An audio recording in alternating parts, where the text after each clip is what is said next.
ओम शांति। आज हम जीवन में बहुत कुछ चाहते हैं और बहुत कुछ पाने की इच्छा भी रखते हैं, लेकिन हमें ये देखना है कि मेरे जीवन में मुझे क्या चाहिए। क्योंकि आज व्यक्ति इतना दौड़ता चला जा रहा है कि उसे ये समझ नहीं आ रहा कि मेरे पीछे छूट क्या रहा है। क्योंकि जैसे आज दौड़ किस चीज़ की है, मुझे इससे भी आगे निकलना है, और दूसरा सोचता है मुझे उससे भी आगे निकलना है, और तीसरा सोचता है मुझे उससे भी आगे निकलना है। लेकिन अगर देखा जाए तो तीनों एक ही स्थान पर खड़े होते हैं, क्योंकि वो क्या कर रहे हैं, एक दूसरे को देख रहे हैं। तो जैसे आज हम जब एक नदी की धार को देखते हैं, वो कभी बैक में नहीं आती, हमेशा क्या होती है, बहती है आगे की तरफ। तो वैसे ही सोचे कि अगर हमें कुछ पाना है, कुछ अचीव करना है जीवन में, तो क्या करना पड़ेगा, हमेशा आगे का सोचो। हम कई बार पास्ट की चीज़ों को याद करते रहते, मेरे जीवन में ऐसा हुआ था, मेरे जीवन में ऐसा हुआ था। लेकिन पास्ट चीज़ों को आप तब याद करो जब आप बिल्कुल हताश हो जाओ, और वो भी पास्ट उन बातों को याद करो जो आपको, आपके मनोबल को पावरफुल बनाए। जैसे कई बार हमारे जीवन में ऐसे कई अनुभव आते हैं, ऐसे कई पल आते हैं जब हमने उन पलों से लड़ा और उन पलों में जीत करके बाहर निकले, तो वो आपको उस समय भी बहुत पावर देंगे। क्योंकि जब जब हम डीमोटिवेट होते हैं, तब मोटिवेशन के लिए बहुत सारी चीज़ें आपके सामने आती हैं। क्योंकि अगर व्यक्ति चाहे तो अपने जीवन को एक अलग स्तर पर लेकर जा सकता है, लेकिन उसके लिए चाहिए एक सुंदर शुरुआत। अब जैसे एक बच्चा है, अगर वो फोकस करे कि मुझे ओनली पढ़ाई पर फोकस करना है, बस बाकी सब चीज़ें जो है वो दूसरे तीसरे नंबर पर है, तो वो हमेशा कामयाबी की सीढ़ी 1 बाय 1 चढ़ता जाएगा। लेकिन अगर वो सोच ले कि मुझे पढ़ना भी है, मुझे खेलना भी है, मुझे अच्छी तरह खाना भी है, अच्छी तरह घूमना भी है, बातचीत भी करनी है, सब कुछ करना है, वो कभी भी सक्सेस नहीं हो सकता, क्योंकि उसका ध्यान फोकस किसी एक चीज़ पर नहीं है। जैसे आप किसी तीर कमान वाले को देखो, अगर उसे कहीं तीर लगाना है तो उसका पूरा फोकस उसी जगह पर होगा जहां पर उसे तीर का निशान भेजना है। अगर वो थोड़ा सा अपनी आंखों को इधर उधर कर दे तो क्या होगा, तीर निशाने पर नहीं लगेगा, वो इधर उधर चला जाएगा। इसी प्रकार अपने जीवन में भी हमें पहले फोकस करना है कि मुझे चाहिए क्या। क्योंकि आज हम पहले तो दूसरों को देख रहे, अच्छा उसके पास ये चीज़ है, मुझे भी चाहिए, उसके पास ये वस्तु है, मुझे भी चाहिए, उसके पास ये गाड़ी आ गई, मुझे भी चाहिए, उसके पास ये चीज़ें हैं, मेरे को भी चाहिए। आप ये चाहिए चाहिए संपन्न कर सकते हो, लेकिन पहले हर चाहिए को एक में ख़त्म करो। क्योंकि जब आपका फोकस एक चीज़ में होगा तो आप सफलता की 1 बाय 1 स्टेप चढ़ते जाएंगे। जैसे आप किसी बिल्डिंग पर चढ़ते हैं, अब 12 सीढ़ियां हैं वहाँ, तो आप 12 सीढ़ियों को डायरेक्टली छलांग तो नहीं लगा सकते ना, कि हम सोचे कि हम डायरेक्टली 1 से सीधी 12 पे चले जाएं, पॉसिबल नहीं है। हम क्या करते हैं फिर, 1 स्टेप, 2 स्टेप, 3 स्टेप, 4 स्टेप ऐसे बढ़ते जाते हैं और अपनी मंजिल ले लेते हैं। तो उसी प्रकार जब मुझे मंजिल लेनी है तो मुझे मंजिल में क्या करना है, स्टेप बाय स्टेप चलना है। मुझे बिजनेस में किस चीज़ पे फोकस करना है। मान लो अगर बिजनेस के बीच में भी आपके उतार चढ़ाव आ रहा है, उस उतार चढ़ाव के बीच में आप क्या याद रखें कि अगर कहीं हल्का फुल्का मेरा बिजनेस डाउन हो रहा है, तो मुझे फोकस इस चीज़ पर करना है कि किस जगह पर मेरी गलती हो रही है, ना कि ये देखना है कि वो दूसरे वाले ने मेरे बिजनेस को ठप कर दिया। नहीं, आपके भाग्य की लकीरों को कोई नहीं छीन सकता, क्योंकि आप स्वयं उसके निर्माता हो, तो दूसरा क्यों छीनेगा आपसे। क्योंकि पहले आपको अपने लिए स्टैंड लेना होगा। और स्टैंड आप तभी ले सकते हो जब आप उस चीज़ पर फोकस रखा होगा। आपने जीवन में चाहिए कि लाइन तो बहुत लंबी है। आज एक जब छोटा बच्चा है, उसे पेरेंट्स पूछते बेटा बड़े होकर के क्या बनोगे, तो वो क्या कहता है, मैं इंजीनियर बनूंगा, डॉक्टर बनूंगा, वकील बनूंगा या एक्टर बनूंगा, कुछ भी बनूंगा। अब उसे ये तो नहीं पता कि मैं बड़ा होकर के बनूंगा क्या, लेकिन उसने यहाँ पर माइंड सेट में एक गोल बिठा लिया है, मुझे ये बनना है। अब उसने ये सब देखा कहाँ से? क्योंकि जो व्यक्ति उसके जीवन में अट्रैक्शन का केंद्र बना, आकर्षण का केंद्र बना, उसी को उसने देखा।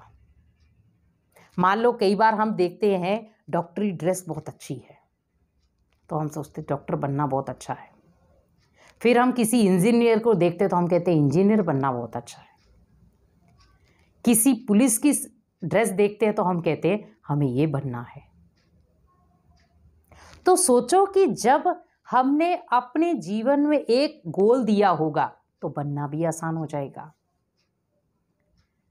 जैसे हमारी माताएं हैं, सुबह उठती हैं, अब अगर वो रात को सब्जी खरीद कर उन्होंने रखी है तो क्या कहेंगी, आज हमें ये सब्जी बनानी है, तो उन्हें सोचने की ज़रूरत ही नहीं पड़ती।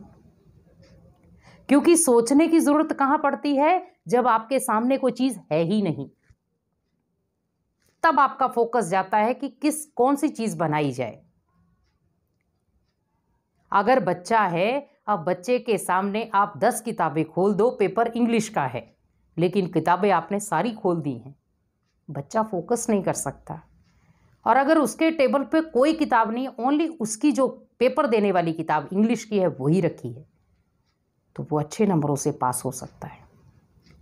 और कई बार हम देखते हैं बच्चों के टेबल किताबों से भरे रहते हैं, तो बच्चा पढ़ते पढ़ते कई बार दूसरी किताब पे ध्यान चला जाता है, अरे इसके भी क्वेश्चन याद करने वाले, टेंशन। फिर दूसरी किताब की तरफ नज़र जाएगी, अरे इसके भी क्वेश्चन सॉल्व करने वाले, टेंशन। तो मीन्स वो जितनी किताबें रखी हुई थी वो धीरे धीरे क्या कर रही थी, टेंशन दे रही थी। अब टेंशन देते देते देते देते उसका फोकस या गोल जो था उसके ऊपर से उसका ध्यान भटक गया कि मुझे पाना क्या था। वैसे ही जीवन का जो संघर्ष है हमें बहुत सारे उतार चढ़ाव सिखाता है। आज जैसे हम कोई भी कार्य करते हैं, मान लो एक बिल्डिंग तैयार करनी है, अगर वो बिल्डिंग तैयार करेगा तो पहले क्या करेगा, वो नक्शा तैयार करेगा। तो उसने उस बिल्डिंग का नक्शा तैयार किया कि मुझे ऐसी बिल्डिंग तैयार करानी है। अब वो बार बार क्या करेगा, बिल्डिंग को बनाता भी रहेगा और साथ में नक्शे को देखता रहेगा कि नक्शे के बीच में कमरा कहाँ आ रहा है, किचन कहाँ आ रही है, बाथरूम कहाँ आ रहा है, डाइनिंग कहाँ आ रहा है। तो वो एक एक चीज़ को नोट करेगा और उसी जगह उसको सेट करेगा। और जब बिल्डिंग नक्शे के अकॉर्डिंग तैयार हो जाती है तो वो बहुत अच्छी लगती है और आकर्षण का केंद्र बनती है। फिर हम कई बार क्या कहते हैं कि ये बिल्डिंग बनाने वाले ने बहुत सूझबूझ से ये बिल्डिंग बनाई है। सूझबूझ से क्यों बनाई, क्योंकि उसका फोकस किसी और चीज़ में नहीं था, उसका फोकस था ओनली नक्शा, कि मुझे नक्शे के अकॉर्डिंग ये बिल्डिंग तैयार करनी है। वैसे जब जीवन में आपने कोई गोल रखा होगा कि मुझे ये हासिल करना ही है, उसके लिए भले मुझे नींद त्यागनी पड़े, करूँगा। उसके लिए अगर मुझे लोगों की बातें सुननी पड़े, सुनूंगा, क्योंकि वो उसके लिए मायने नहीं रखेंगी, इग्नोर करता जाएगा वो। क्योंकि जब हम लोगों की बातों में आ जाते हैं तो हमारा फोकस भटक जाता है। हमने किस चीज़ पर फोकस किया था। मान लो कई बार आप कोई अच्छा कार्य कर रहे हैं और आपको वहां पर किसी ने टोक दिया, हमें वो अच्छा कार्य भूल जाता है और जिस व्यक्ति ने आपको थोड़ा सा टोका वहां पर ही हम धराशायी हो गए। तो वैसे ही आपको जो मंजिल लेनी है उस मंजिल का रास्ता भी आपको फिर कठिन लगने लगता है, क्योंकि वो कठिन था नहीं, लेकिन जब आप चल रहे थे वो चलते चलते किसी ने आपके रास्ते में एक पत्थर रख दिया कि ये पत्थर से टकराएगा, गिर जाएगा और इसे मंजिल भूल जाएगी। जैसे कई बार हम कहते भी हैं कि हमारे रास्ते में बहुत सारे कांटे बिछा दिए गए, लेकिन अगर आप दूसरी जगह देखें कि अगर कांटे आए हैं तो उस कांटे की जगह पर कांटे कहाँ से आए? फूल के पास में से। तो सदा ही जीवन में कांटे नहीं रहेंगे। अगर कोई व्यक्ति आपको कांटा लगा भी रहा है तो चुभन आपको नहीं, उसी को होगी। क्योंकि हमें ये ध्यान रखना है कि हमारे जीवन में अगर मैंने फोकस रखा है तो उसमें बहुत सारी प्रॉब्लम आएंगी, तो उसका मुझे वेलकम करना है। कोई बात नहीं, एक एक प्रॉब्लम सॉल्व होती जाएगी, क्योंकि मेरे साथ परमात्मा का हाथ है। जब मैंने फोकस एक चीज पर रखा होगा तो मुझे इधर उधर देखने की जरूरत पड़ेगी ही नहीं। क्योंकि इधर उधर देखने की जरूरत किसको पड़ती है? जो ना तो कुछ पढ़ा हो, ना उसे सफलता का कोई मजा लेना हो और ना उसे अपने जीवन में कुछ करके दिखाना हो, वो इधर उधर देखता है। इसीलिए जीवन में आप ओनली अपने गोल पर फोकस करें और आपको जो चाहिए आप उसको पाने की इच्छा रखें। बाकी सब इच्छाएं आपकी धीरे धीरे पूरी हो जाएंगी अगर आपका मेन किसी एक इच्छा पर फोकस होगा तो। इसीलिए जीवन में ध्यान को एकत्रित करना बहुत ज़रूरी है। तो अपने जीवन में ओनली जब आपने किसी जगह फोकस करना सीख लिया तो आप स्टेप बाय स्टेप सफलता लेना भी सीख जाएंगे। ओम शांति।